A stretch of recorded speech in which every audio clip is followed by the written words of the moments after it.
이제 지난번에는 서론적인 내용을 했습니다. 우리가 창세기부터 요한계시록까지 성경의 그 흐름을 쭉 이해했어요. 어떻게 하나님의 나라가 만들어져 가는가 하는 모습을 설명했고요. 오늘은 이제 좀 본론으로 가서 요한계시록에 대한 내용을 살펴보려고 합니다. 먼저 도표 한번 띄워보시기 바랍니다. 그다음 장 거 한번 띄워보시고요. 이게 지난주에 한 내용입니다. 하나님 나라의 백성이 어떻게 형성되어져서 이제 요한계시록까지 가는가. 근데 구약에는 한마디로 말하면 구약은 하나님의 그 백성과 나라를 만들어가는 과정이에요. 그 나라를 이룰 수 있는 분으로 누가 오신 거예요? 예수님이 오신 거예요. 예수님이 오셔서 뭘 선포한 거예요? 하나님 나라를 선포한 거예요. 그 하나님 나라가 예수님 때부터 시작되어서 이제 예수님이 다시 재림하실 때 그 나라가 완성이 되는 겁니다. 이런 흐름으로 전체적인 맥락을 지난주에 말씀을 드렸습니다. 자, 한번 더 넘겨주시고요. 자, 오늘 이 요한계시록의 저자가 누구라고요? 사도 요한입니다. 사도 요한. 예수님의 12제 가운데 하나인 사도 요한이에요. 이 요한이라는 이 단어가 말이 그 요한계시록에는 5번이 기록되어 있습니다. 5번이 기록되어 있는데 이 요한이라는 말은 이노 안네스라는 말인데 그 원어의 흐르는 그 본래의 의미는 두 가지 의미가 있어요. 하나님의 은혜를 입다 하는 뜻과 또 하나님의 은총을 입다, 하나님의 은혜 베풀다, 하나님의 은총을 입다, 그런 의미를 가지고 있습니다. 그렇다면 지금 이 사도 요한은 이 당시에 여기 있는데 도미티안 황제의 박해를 받은 때가 아니겠어요? 그 박해를 받으면서도 하나님의 은혜를 입은 거예요. 하나님의 은혜를 베풀어 준 거예요. 하나님의 은총에 부은 거예요. 그래서 그 환난 가운데서 요한계시록을 그가 밤모섬에서 기록을 하게 된, 환상을 보면서 다 기록을 하게 된 거예요. 이게 하나님의 은혜예요. 그리고 그 수많은 그 환난과 박해를 견디면서 이겨나갈 수 있는 거예요. 이것도 하나님의 은혜예요.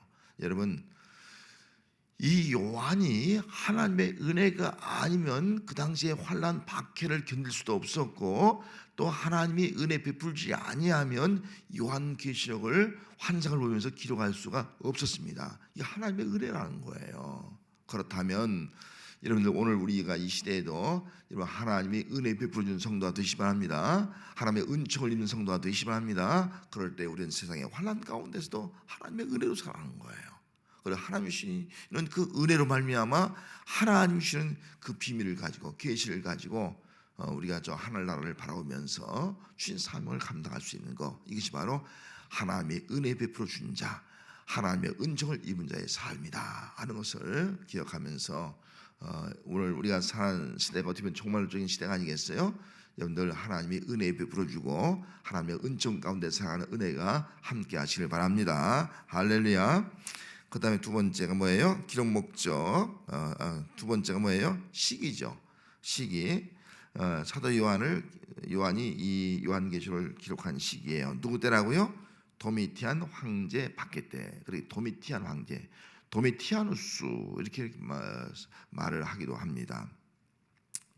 자, 이 도미티안 황제 때에 그 당시에 이 배경은 크게 두 가지였어요. 자, 네로 황제가 박해하면서 바울이라든지 베드로라든지 이런 사도들이 다 순교당합니다. 그 사도들이 다 죽는 거예요. 사도들이 죽고 또 이 도미티안 황제 때에 이르러서 하나밖에 없는 요한마저 지금 유배되어서 밤모섬에 갇히게 됩니다. 그러니까 성도들의 신앙이 흔들리는 거예요. 지도자가 다 사라지고 나니까. 그리고 예수님께서 너희가 본 그대로 내가 제일 금방 다시 올 것이다 말씀했지 않습니까? 근데 이런 환난 가운데서 주님이 오시지 않는 거예요. 기다리는데 주님이 오시지 않는 거예요. 그래서 신앙이 막 흔들리기 시작합니다.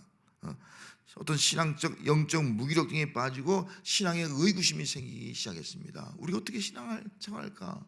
그런 가운데에서 이 또 네로와 더불어서 더 악한 왕제 이 도미티안이 등극을 하는 거예요. 이 도미티안 이 황제는 그의 아버지에 이어서 또 형님에 이어서 자기가 왕이 되었어요. 그래서 11번째 로마의 황제가 된 겁니다. 그런데 이 도미티안은 겁이 많고 매우 유약한 사람이었어요. 형님은 장군이었기 때문에 용맹했는데 겁이 많고 유약해. 유약하다 보니까 이 기독교인들을 바라볼 때는 똘똘 뭉쳐 있는 거예요. 기독교인들이 똘똘 뭉쳐 예배드리는데 겁이 나는 거예요. 그냥 두면 안 되겠다. 박해야겠다. 마치 이스라엘 백성들이 애굽에 있을 때에 이스라엘 백성들이 번성하는 것을 보고 바로 왕이 두려웠듯이 말이죠. 아니 그 미약한 기독교 집단, 기독교를 믿는 교인들을 두려워하기 시작하는 거예요. 그냥 두면 안 되겠다. 박해를 하자. 박해를 하기 시작하는 거예요. 박해하면서 그 박해 가장 큰 이제 이슈를 내세운 건 뭐냐면은 그 당시에 네로도 그렇고 또 이 도미티안 황제도 그렇고 자기를 신격합니다. 신격. 내가 신이라는 거예요. 황제 숭배 사상을 강요합니다. 늘 황제를 숭배하라는 거예요. 황제 숭배하지 않는 자는 박탈하는 거예요. 시민권을 박탈하기도 하고 또 모든 집이라든지 농토를 또 빼앗기도 하고 감옥에 가지기도 하고 짐승의 밥이 되게 하고 심지어 죽이기도 하고 말이죠. 이렇게 박해하는 거예요. 자, 예수님의 그 12 사도들은 제자들은 다 죽었어요. 이제는 사도 요한 하나 있는데 지금 밤예수에 잡혀서 유배에 가 있어요. 이런 박해를 어떻게 이길 수 있겠어요? 황제에게 저를 숭배를 하는데 기독교인들은 어떻게 해요? 누가 주님이에요? 예수님만이 주님이잖아요. 주는 그리스도시 살아계신 하나님, 주님밖에 없는 거예요. 예수님이 주님이에요. 근데 황제가 주라는 거예요. 황제를 섬기라는 거예요. 여기에 기독교인들 가운데서 어떤 사람들은 신앙이 흔들리는 거예요. 아니 사도들도 없고 요한은 유배대가 있고 신앙이 흔들려서 배교하는 사람이 나타나기 시작했습니다. 또 어떤 사람은 끝까지 견디는 거예요. 아니야, 내가 아무리 힘들고 어렵고 박해가 극심해도 나는 믿음을 지켜야 돼. 우리 주님을 바라봐야 돼. 그러면서 믿음을 지키다가 옥에 갇히기도 하고 또 순교를 당하는 그런 일들이 일어나고 심지어는 그 원형 경기장에 들어가서 사자나 이런 맹수의 밥이 되는 수밖에 없는 그런 고통을 당하면서도 믿음을 지키는 사람들이 생겼습니다. 그래서 요한계시록이 보여주는 두 가지 중요한 성경 절수가 있다고 하면은 계시록 6장 10절에 보면 이런 말씀이 있어요. 제가 읽어드릴게요. 소리를 불러 이르되 거룩하고 참되신 대주자여 땅에 거하는 자들을 심판하시며 우리의 피를 갚아주지 아니하시기를 어느 때까지 하시려 하나니까. 우리의 피, 지금 박해받으면서 많은 사람이 피 흘려 죽어가고 있지 않습니까? 우리의 피를 언제까지 갚아주지 않겠습니까? 이 피의 탕을 드리는 거예요. 피의 호소를 드리는 거예요. 아벨의 피가 호소했듯이 말이죠. 순교자의 피를 호소하는 거예요. 언제까지 우리의 피를 갚아주지 않겠습니까? 그렇게 호소를 하는 것이 그 당시에 극심한 박해 현장이었어요. 여기에 대해서 7장 14절 말씀 제가 읽어드립니다. 어린 양이 이겨서 갚아준다는 거예요. 그들이 어린 양과 더불어 싸우려니와 어린 양은 만유의 주시요 만왕의 왕이심으로 그들을 이기실 터이요 또 그와 함께 있는 자들 곧 부르심을 받고 택하심을 받은 자는 받은 진실한 자들도 이기리라. 그렇게 말씀했어요. 어린 양이 나와서 이기게 될 것이고 또 택함을 받은 자도 어린 양과 더불어서 이기게 될 것이다. 승리하게 될 것이다. 지금은 박해받고 피 흘리지만 반드시 어린 양이 예수님을 통해 승리하고 너희들도 성도들도 박해 가운데 있지만 반드시 승리하게 될 것이다 라고 하는 그런 위로를 하기 위해서 바로 이 요한계시록을 기록을 하게 되었던 것입니다. 자, 그럼 기록 목적 한번 읽어볼까요? 시작. 첫 번째 시작. 신자들의 믿음과 용기를 주기 위해서. 이게 첫 번째 목적이에요. 지금 신자들은 믿음이 흔들려요. 배교하는 사람들이 생기는 거예요. 배교하는 사람들. 어떤 사람들은 그 믿음을 가지고 그 고난을 견디고 있는 거예요. 그런 사람들에게 믿음을 가지고 용기를 가지고 살아라. 반드시 어린 양 예수와 더불어서 우리는 승리한다. 그런 믿음 가지고 지금 이 믿음의 용기를 주고 있는 것을 알 수가 있습니다. 두 번째는 뭐라고요? 그리스도의 언약과 재림이 이루어지도록 믿으라는 거예요. 하나님의 약속은 반드시 이루어진다는 거예요. 약속한 대로 예수님은 반드시 재림한다. 그 때와 기한은 우리가 알지 없지만 약속한 대로 반드시 재림하니까 그 믿음을 가지고 언약을 믿고 재림 신앙을 가지고 끝까지 견디면서 믿음을 가지고 나간 자가 구원을 받게 된다 하는 믿음을 지금 심어주고 있는 것입니다. 여러분, 우리가 가져야 할 믿음이 바로 이런 믿음인 줄 믿습니다. 하나님의 약속은 틀림없이 이루어집니다. 약속하신 대로 주님은 재림하십니다. 예? 우리도 재림 기다리고 있지 않습니까? 왜 이루어지지 않느냐? 우리가 그렇게 생각하고 있어요. 그런데 우리가 가질 믿음이 있다면 흔들지 말고 반드시 우리는 어린 양 예수로 말미암아 승리하고 또 주님은 반드시 약속한 대로 재림한다. 이것이 바로 또 우리가 가질 믿음이 되는 겁니다. 자, 세 번째 한번 읽습니다. 시작. 어린 양 예수의 구원과 승리. 말씀하신 대로 결국은 승리자는 어린 양 예수밖에 없다는 거예요. 우리의 죄를 다 사하고 죄 가운데 승리하기 위해서 피 흘리신 그 어린 양 예수. 그리고 죽음을 당했지만 죽음 가운데에서도 사망 곳에 깨뜨리고 승리한 그 예수. 그리고 마귀의 어둠의 권세를 다 깨뜨리고 승리하신 그 예수. 그 예수님을 통해서만이 진정한 승리가 이루어진다는 겁니다. 우리 힘으로는 이길 수 없는 거예요. 그 예수로 말미암아 승리하게 될 것이다. 우리들도 승리하게 된다는 그 승리의 믿음. 여러분, 예수 믿는 사람들은 마지막은 우리는 승리하게 될 줄 믿습니다. 패할 것 같지만 반드시 승리한다는 거예요. 이것이 바로 우리가 가질 믿음이에요. 최후의 승리 얻기까지 우리는 최후의 승리 얻기까지 믿음을 가지고 싸워나가는 것. 이것이 바로 오늘 이 시대에 또 여러분이 가져야 할 그런 믿음이 되어야 할 줄로 믿습니다. 자, 그 다음 네 번째 뭐라고 있습니다. 하나님의 나라 완성과 예수 그리스도와 성도의 왕노릇. 그렇게 되어 있어요. 결국은 예수님이 이 땅에 오셔서 맨 먼저 선포한 것이 회개하라, 천국이 가까웠다. 하나님의 나라가 가까웠다. 천국과 하나님의 나라는 같은 개념이에요. 다. 자, 하나님의 나라가 왔다. 천국이 가까웠다. 하나님의 나라가 뭐예요? 천국이 뭐예요? 천국은 그 말씀 그대로 우리 주님이 다스리는 것이 천국이에요. 하나님 나라도 마찬가지예요. 예수님이 다스리는 것이 바로 하나님의 나라가 아니겠습니까? 그래서 우리 주님이 와서 천국을 선포했어요. 하나님 나라를 선포했어요. 예수님으로 말미암아 하나님의 나라가 이루어지기 시작한 겁니다. 그 하나님의 나라가 지금 계속 진행 중에 있어요. 복음이 증거되면서 그 하나님의 나라가 예수님이 오실 때에 완성이 되는 겁니다. 그러면 이 땅에 살아가는 우리들은 어떤 존재로 살아가는 거예요? 우리는 왕 같은 제사장이 되는 거예요. 왕 같은 제사장이 되어서 하나님께 예배하면서 또 뭐예요? 우리는 통치권을 가지고 다스리는 거예요. 우리는 두 가지, 예수 믿는 두 가지가 회복되는 거예요. 하나는 하나님의 형상이 회복되는 거예요. 두 번째는 킹덤, 왕권이 회복되는 거예요. 킹심, 왕권이 회복되어서 우리 하나님의 형상을 가지고 이제 왕권을 가지면서 정말 내 자신을 다스리고 가정을 다스리고 내 주어진 삶의 영역을 잘 다스리는 거, 생육하고 정보하고 다 다스리는 것. 이것이 바로 오늘 우리 성도의 삶이 되어야 하는 겁니다. 여러분, 우리는 지금 하나님 나라의 백성으로 살고 있습니다. 할렐루야. 하나님의 형상이 회복되어서 하나님과 교제하면서 또 예배하면서 우리는 통치권을 가지고, 물론 예수님이 우리를 다스리지만 예수님이 주신 통치권을 가지고 내 마음을, 우리 가정을, 내 주어진 삶의 영역을 잘 다스려 나갈 수 있는 그런 믿음의 성도가 되어야 할 줄 믿습니다. 이런 믿음의 삶을 살도록 하기 위해서 바로 요한계시록을 기록을 했다는 것입니다. 자, 그 다음 해석 방법이 있죠. 네 가지 방법이 있네요. 첫째는 뭐라고요? 과거적. 그래서 성경은 네 가지 방법으로 요한계시록을 해석한다는 거예요.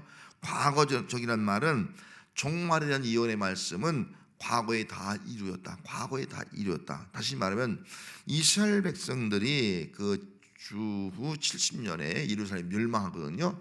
그때의 그 종말적인 사건들, 뭐 환란, 박해 이런 것들이 다 그때 이루어졌다. 그렇게 주장을 하는 사람들이에요. 이걸 좀 더 뒤로 늦춘다고 하면은 기독교가 그때 이제 멸망을 이제 우리 기독교가 이제 왕성하다가 서노마의 멸망과 더불어서 기독교가 몰락하게 됩니다. 그때까지 해서 다 이루어졌다는 거예요. 과거적인 거예요. 과거. 종말론 사건은 과거에 이미 다 이루어졌다. 현재 무관하다. 이렇게 해석을 하는 경우가 있는 겁니다. 자, 두 번째는 뭐라고요?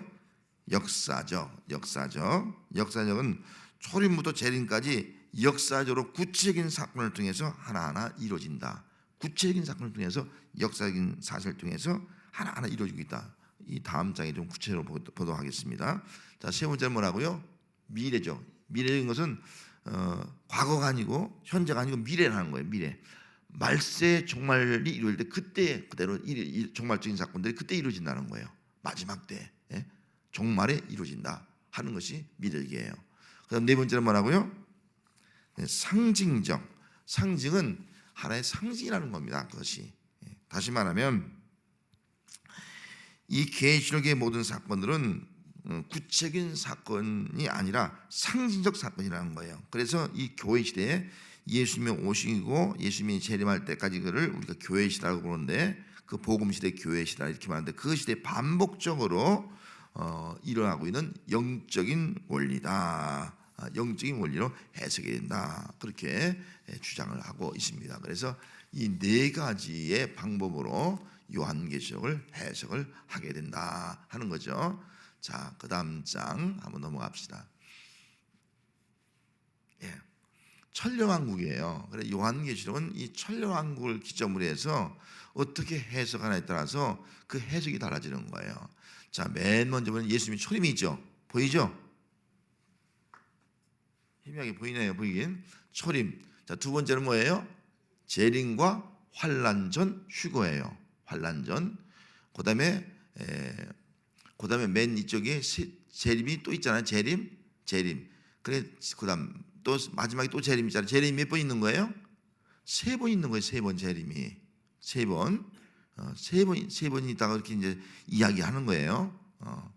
자, 그러면은 초림이 있고 재림이 세 번 재림한다고 우리가 볼 때에 먼저 이 교회 앞에 보면 교회 시대가 있잖아요. 글자가 교회 시대. 교회 시대는 언제면 예수님이 이제 재림 그 초림 하신 다음부터 예수님이 재림할 때까지 주님 오실 때까지가 이 교회 시대라고 보면 돼요. 교회 시대. 그런데 재림하기 전에 환란이 있다는 거예요. 환란. 재림하기 전에 환란. 그리고 어떤 사람은 7년 대환란이라 하잖아요. 7년 대환란 얘기잖아요. 7년 대환란. 3년 반, 3년 반 그렇게 주장을 하는 사람도 있어요. 나중에 좀 설명드릴게요. 그래서 하여튼 환란이 있어요. 환란. 7년이든 간에 하여튼 큰 환란이 있어요. 그러면 환란이 지난 다음에 주님이 재림하면서 천국이 이루어진다는 천국. 주님이 재림하면서 천국이 이루어진다는 거예요. 천년왕국이 이루어진다는 거예요. 그래서 천년왕국 글씨 크게 써놨습니다. 그리고 이어서 뒤에 또 천년왕국이 끝난 다음에 또 주님이 재림한다는 거예요. 그때 그래서 이 천년왕국설이 세 가지로 갈라져요. 전천년설, 후천년설, 무천년설로 갈라지게 되는 거예요. 그럼 전천년설은 언제예요? 천년왕국 전에 주님이 재림한다는 거예요. 저기 천년왕국이 보이지 않습니까? 천년왕국에 재림한다는 거예요. 천년왕국 전에. 그럼 천년왕국에 재림하면은 그 앞에 뭐가 있어요? 환란 있잖아요. 환란을 겪는다는 거예요. 환란, 대환란, 큰 환란을 겪고 났을 때 주님이 재림한다. 그렇게 주장을 하는 거예요. 그런데 작은 글씨로 잘 써서 보이지 않는데 전천년설은 두 가지가 있어요. 역사적 전천년설과 또 세대주의적 전천년설이 있어요. 그럼 역사적 전천년이란 뭐냐면 앞에 있는 대로 3년 그 7년 대환란, 어떤 사람은 7년이라는 말이 없어 성경에는. 하여튼 큰 환란을 겪고 주님이 재림한다. 이것이 바로 역사적 종말론자의 주장이에요. 역사적 종말론자는 뭐라고요? 환란을 겪는 겁니다. 그 다음에 두 번째는 세대주의적 종말론자가 있어요. 똑같이 이 전천년설을 주장하는데 세대주의적 전천년설이 있어요. 그런 세대주의 전천년 사람은 여기 맨 앞에 휴거가 있지 않습니까? 휴거 첫 번째 재림, 첫 번째 주님이 재림할 때 거기 휴거한다는 거예요. 휴거 들림 받는다는 거예요. 자, 들림 받으면은 큰 환란을 겪어야 안 겪어요? 안 겪는 거예요. 7년 안 겪고 7년 환란은 휴가니까 들림 받으니까 이 땅에서 7년 대환란 큰 환란이 있기 때문에 환란을 겪지 않고 휴가한다. 휴가에서 혼자한테 참여한다. 그렇게 주장을 하는 거예요.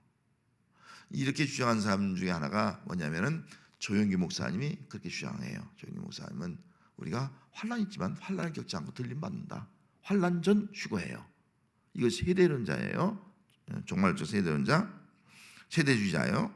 그다음에 환란을 겪고 나서 주님이 재림한다. 이거는 역사적 전철련, 역사적 종말론자 주의자들이에요.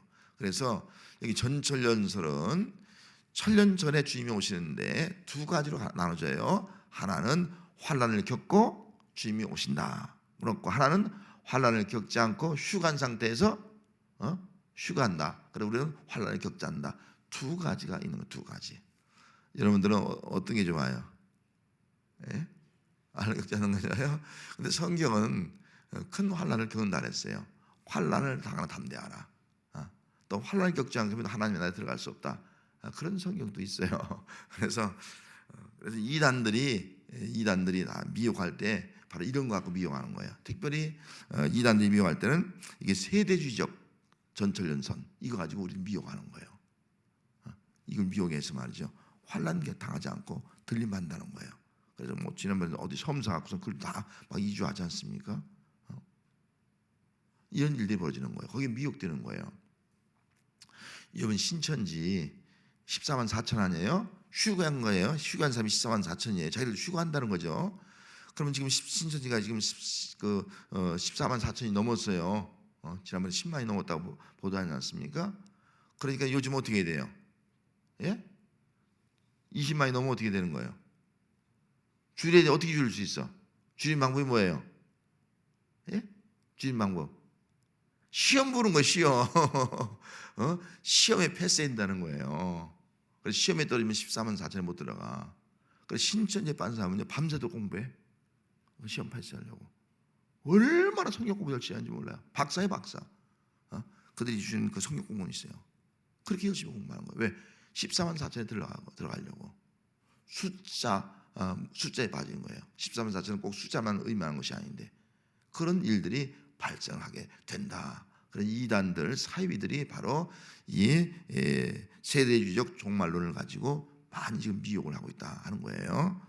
그 다음에 후철연설이 있어요. 후철연설은 뭐예요? 천령왕국 지난 다음에 주님이 재림한다는 거예요. 천령왕국이 지난 다음에 주님이 재림한다 하는 거죠. 그걸 잠시 후에 더 구체적으로 설명드릴게요. 무철연설. 무철연설은 뭐라고요? 천년왕국이 없다는 거예요. 없다는 거. 상징적이라는 거예요. 아까 상징적 해석법 얘기하지 않습니까? 천년왕국이 없다는 거예요. 다시 말하면 우리가 예수님이 오실 때부터 주님 재림할 때까지 뭐예요? 다 이게 천년왕국이라는 거예요. 천년왕국. 그래서 천년왕국으로 중심해서 예수님이 천년왕국 전에 재림하면 전철연설, 예수님이 천년왕국 지난 후에 재림하면 후철연설, 천년왕국이 없다. 얘기하면 그건 뭐예요? 무철연설. 크게 세 가지로만 우리가 이해를 하면 됩니다. 거기에 세부적으로 또 복음적, 뭐 자유주의적 그런 것도 좀 있긴 한데 우리 그런 것들은 복잡하게 알 필요가 없고요. 크게 세 가지다. 뭐라고요? 천년왕국을 중심해서 재림이 전이에요. 전인데 환란을 당하는 사람은 뭐예요? 역사적 종말론자들. 여기 전철연설. 그리고 휴게에서 환란을 겪지 않는 것은 뭐예요? 세대주의적 종말론자들. 그렇게 우리가 구분한 거예요. 그리고 후철연설은 이제 천년왕국 끝난 다음에 주님이 재림한다 하는 그런 주장이에요. 무철연설은 천년왕국이 없다. 이렇게 이해를 하면 이제 천년왕국에 대한 개념은 어느 정도 세워지죠. 그죠? 좀 알 수 있겠죠. 예, 천년왕국을 중심해서 전철연설, 후철연설, 무철연설 요거 세 가지만 꼭 기억을 해주시면 되겠습니다. 이걸 구체적으로 좀 설명을 하고 좀 오늘은 마치도록 하겠습니다. 자, 그다음 한번 넘겨보세요. 글씨가 좀 작은데요. 보이긴 보여요? 그렇지? 예. 한번 보이면은 한번 크게 아까 말한 네 가지 해석법 있지 않습니까? 첫째는 뭐예요? 과거적 해석, 역사적 해석, 미래적 해석, 상징적 해석 네 가지 해석이 있어요. 그리고 과거적은 시대사적이 이미 과거 지났다는 거예요. 역사적은 후철연설이에요. 후철연설. 그 다음에 미래적은 전철연설이에요. 아까 전철연설 얘기했잖아요. 그 다음에 상징적은 무철연설이에요. 그럼 역사적은 아까 말한 대로 후철연설. 후철연설은 언제라고요? 예수님이 언제요? 천년왕국 후에 재림한다는 거예요. 자, 그 다음 미래적 전철연설이에요. 예수님이 언제 재림하는 거예요? 천년왕국 전에 재림하는 거예요.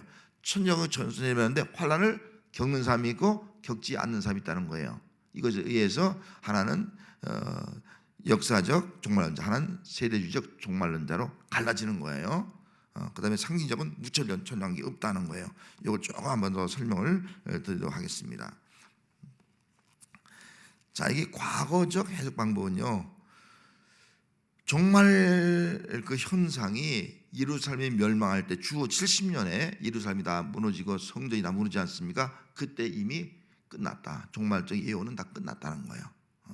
그리고 혹은 서로마 제국이 AD 476년에 멸망하거든요. 서로마 제국과 더불어서 멸망할 때에 바로 종말 멸망 사건이 이루어졌다. 그래서 과거적이다. 그렇게 얘기하는 사람이 있습니다. 자, 과거적이면 이렇게 해석하면 어때요? 오늘 우리하고는 관계없는 것이 되고 마는 거예요. 종말론이 우리하고 아무런 상관없어. 이것 좀 문제가 있는 거예요. 과거적으로 해석하는 것도. 그럼 과거는 또 과거적으로 또 해석할 부분이 있어요. 요한 계시록에 보면. 자, 두 번째는 뭐라고요? 역사적 해석 방법이 있어요. 이게 후철연설이에요. 한번 조금 읽어볼까요? 보이나요? 초림 때부터 재림까지의 역사적으로 구체적인 사건을 통해서 이루어진 교회사의 파노라마다. 파노라마 이렇게 쫙 펼쳐지는 거예요. 교회사가 예수님 때부터 지금까지 쫙 펼쳐지는데 역사적으로 펼쳐지고 있다는 거예요. 역사적으로 구체적인 사건을 통해서 나타나고 있다는 거예요.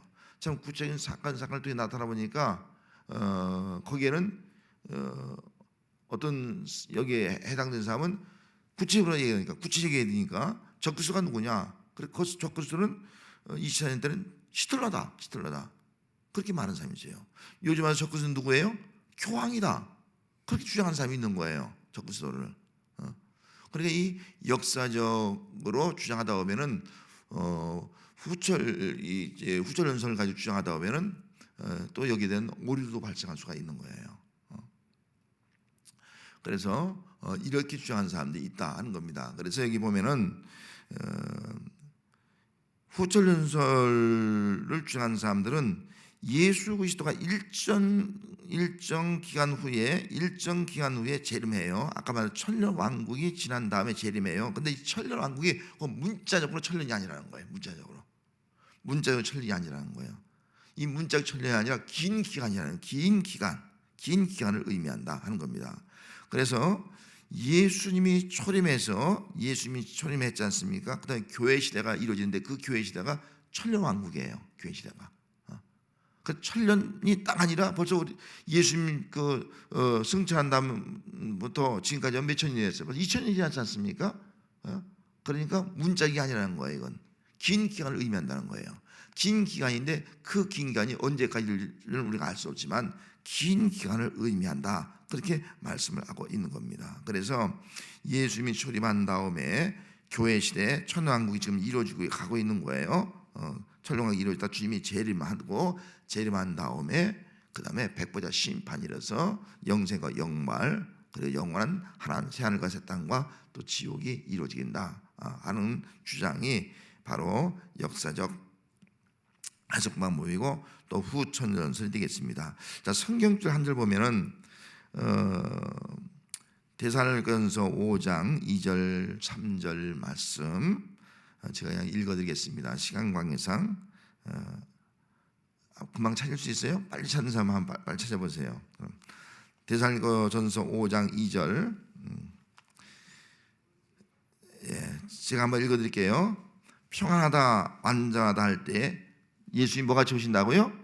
도둑같이 오신다는 거예요. 평안하다 안전하다. 지금 아무런 문제가 없어. 그러니까 이 후철연설 뭐냐면은 기독교가 점점 왕성해지는 거예요.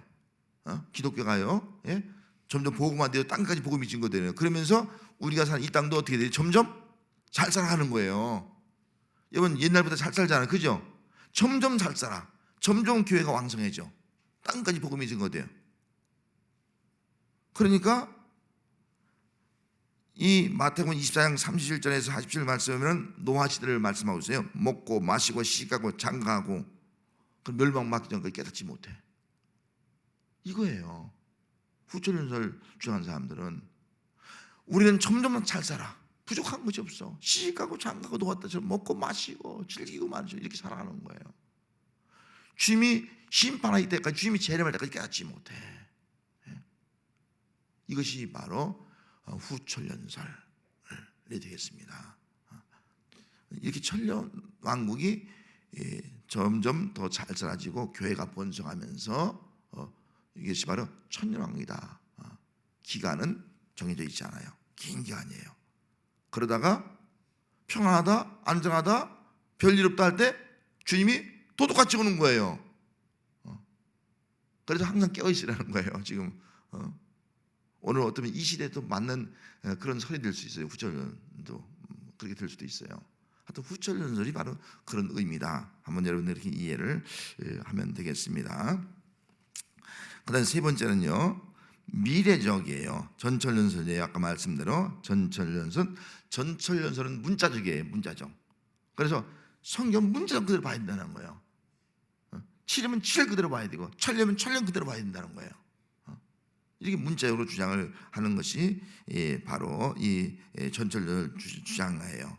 미래에 천년왕국이 이루어질 것이고 7년 성경 글자를 따져서 앞에서 7년 딱 올리시고 뭐 14만 4천만 뭐 구원받는다고 이렇게 주장하고 있는 사람들이 대부분이다 여기 전철연설 주장자, 미래적 사건을 주장하는 사람들이에요. 그래서 마태복음 24장 21절 한 절만 이제 보면은 대표적으로 이는 그때에 큰 환란이 있겠습니다. 창세로부터 지금까지 이런 환란이 없었고 후에도 없을 거예요. 큰 환란, 종말에 큰 환란이 있을 것이다. 창세 전에도 없었고 후에도 없을 것이다. 그 환란을 얘기하는 거예요. 그래서 아까 말한 대로 역사적 전철을 믿는 사람들은 예수님의 재림이 한 번이에요. 한 번. 그런데 아까 말한 대로 세대주의적 전철론자, 세대주의적 종말론자들은 두 번 재림 있는 거예요. 환란 전 재림, 그 환란 다 마친 다음에 재림, 두 번 재림하는 거예요. 두 번 재림. 그래서 지금 오늘날도 휴거를 믿는 사람들이 있습니다. 두 번 재림을 믿는 사람이 있어요.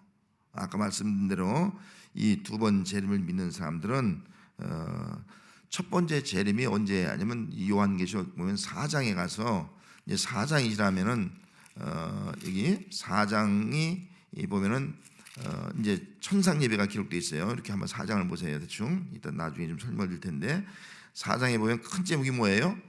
4장에 하늘 예배 있죠. 하늘 예배. 예? 하늘 예배. 이때에 휴거한다는 거예요. 물론 7장 휴거설도 있어요. 또 11장 휴거설도 있고요. 이때 휴거한다는 거예요. 그러면서 5장부터 보면 7인일 때요. 7인. 그래서 6장부터 보면은 7인에 대한 심판이 이루어지는 거예요. 그러니까 7인 그 재앙을 받지 않고 휴거한다는 거예요. 휴거. 이것이 바로 세대주의적 종말론자들이다. 전철련주의자들이다 하는 것을 알 수가 있습니다. 우리가 잘 아는 대로 1992년 10월 27일 휴거수를 주장했던 다미선교 이장님 알죠? 다 모였던 거 다 거짓말로 드러났지 않습니까? 그렇게 드러나고 있는 것을 알 수 있어요. 또 만민중앙교회 이재로 구원파 신천지 이단들은 다 그래. 이단들은 하여튼 신천지가 뭐 새로운 새하늘과 새 땅 다 그래. 다 거기에 미혹되는 거예요. 다 많은 사람들이. 마태복음 14장 36절 말씀에 뭐라고 말씀하고 있는 거 아니? 그날과 그때는 아무도 모르고 누구만 안다고요? 아버지만 안다. 예수님이 나도 모른다 그랬어. 아버지만 안다. 정말 종말 때는 아버지만 안다는 거예요. 그날과 그때는 아무도 모른다는 거. 아무도 아버지만 안다. 마태복음 25장 13절 말씀에 너희는 그날과 그때를 알지 못한다. 인간의 방법까지 알지 못한다는 거예요. 그래서 우리가 그 뭐 따져서 뭐 언제 재림한다 말할 이유가 없어요. 다 그렇게 하면 잘못되는 거예요. 이단되는 거예요. 그러니까 아버지만 알고 우리는 알지 못하게 됐어요. 사도행전 1장 7절에 보면은 때와 기한은 아버지의 권한을 주셨다. 때와 기한은 아버지 하나님의 권한에 둔 거예요. 그건 하나님의 권한이에요. 언제 재림하든 언제 종말이 오든 우리 인간은 알 수도 없고 우리 인간은 거기 알 권한도 없는 거예요. 그래서 우리는 전천년주의자들 이런 사람들 미혹에 넘어가면 돼요. 휴거한다. 세대주의적 종말론자들이 휴거한다. 여기 넘어가면 돼요. 언제 오는데 휴거한다. 요즘도 휴거 주장하는 사람도 있어요. 언제 주님 오신다고. 또 어떤 사람은 또 유튜브 보니까 누구는 언제 죽을 것이다, 날짜 가지고 죽을 것이다 그렇게 말하는 사람이 있어요. 다 그런 믿을 필요 없어요. 다 가짜예요. 다 이단들이 하는 거 미혹해 하는 말들이에요. 거기에 우리는 절대로 넘어갈 이유가 없다. 그날과 그때는 아버지만 아신다 하는 것을 기억하면서 우리는 주의 오심을 준비하면서 또 청지기처럼 우리 주어진 삶을 충성되이 감당하면 될 줄로 믿습니다. 자, 그다음 마지막 상징적 해법이 있어요. 자, 상징적 해법. 자, 읽어볼 수 있을까요? 한번 읽어볼까요? 시작. 계시록의 주체들은 구체적인 것이 아니라 교회 시대에 반복적으로 적용되는 영적인 원리며 상징이다. 상징을 보는 거예요. 상징, 영적인 원리고 상징이다. 그렇게 보고 있는 거예요. 그래서 숫자라든지 어떤 것들은 다 상징적인 것이다. 천리왕국도 뭐예요? 숫자가 아니라 상징이라는 거예요. 천리왕국은 상징적인 것이 숫자가 아니라는 거예요. 그래서 천리왕국도 숫자가 아니기 때문에 천리왕국이 꼭 천년 동안 천리왕국이 이루어지는 것이 아니라는 거예요. 그래서 천리왕국이 없다는 거야. 아예 여기 무천년주자는 천년왕국이 없다 그렇게 말씀하는 거예요. 그러나 예수님이 재림은 하죠. 한 번 재림해요. 한 번 교회 시대가 끝나면서 우리 성도들이 왕노하는 거에 있는 대로 왕노를 하면서 환난을 겪는 거예요. 우리가 지금 성도들이 왕 같은 지상으로서 살아가고 있지 않습니까? 그러면 환난을 겪고 있는 거예요. 환난을 겪다가 언젠가 주님이 재림하는 거예요. 주님이 재림하면 그때는 이제는 심판이 있고 하늘과 새 땅에 들어가는 거예요. 이게 무천년설을 주장하는 사람들의 말이에요. 그럼 천년이라는 말은 뭐냐? 천년은 택한 백성을 모두 구원하기 위한 상징적 기간이라는 거예요. 그 기간이 모든 백성 이방인의 충만수가 들어오기까지 그 기간이 바로 천년이라는 거예요. 천년 상징적으로. 그리고 10을 3번 곱한 수, 10을 곱한 수가 천인데 그 충만수라는 거예요. 충만. 이방인의 예수 믿는 사람들 택한 백성의 충만수가 다 구원받을 그 기간이 바로 천년이다. 오늘 우리가 복음 전개에서 예수 믿게 하는 것, 이 천년 기간을 지금 우리가 살아가고 있다는 거예요. 그런 의미에서. 그러다가 환난을 겪고 이제 19장에 가서 보면 예수님이 재림하는 거예요.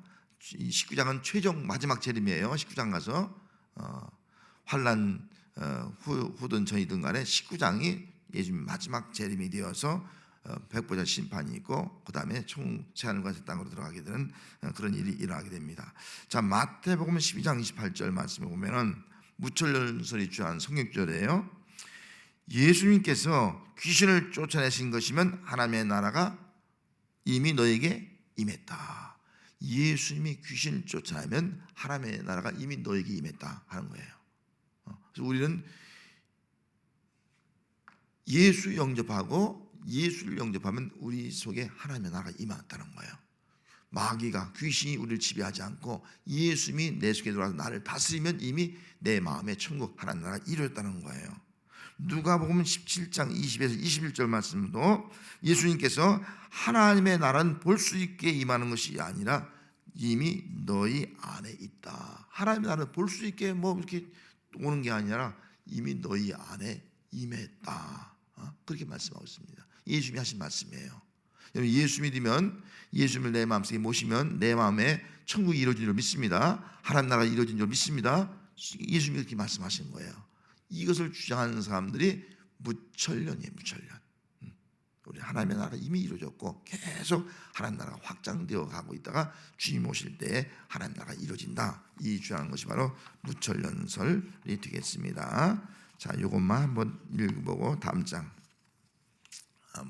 마치겠습니다. 자, 한번 같이 한번 읽습니다. 시작. 종합적 해석법입니다. 시작. 종합적 해석법은 종말에 대한 예언이 어느 한 시대가 아니라 교회 시대 전체에 걸쳐서 부분적으로 성취되었다가 종말에 적그리스도의 출현과 대환란이 잠시 있다가 예수님의 재림으로 사단의 세력들이 멸망되는 것으로 이해한다. 요한계시록은 한 가지 해석 방법으로 해석해서는 결코 이해할 수 없다. 왜냐하면 계시록 자체가 복합적으로 되어 있기 때문입니다. 그래서 아까 말한 과거적, 역사적, 미래적, 상징적 한 가지만 가지면 안 돼요. 그러면 오류에 빠지게 되어 있는 거예요. 이 네 가지가 복합되어 있기 때문에 이 네 가지를 가지고 우리가 잘 해석을 하는 것이 바로 종합적 해석 방법이다 하는 것입니다. 이 정도만 하고 그 다음 부분은 다음에 하도록 하겠습니다.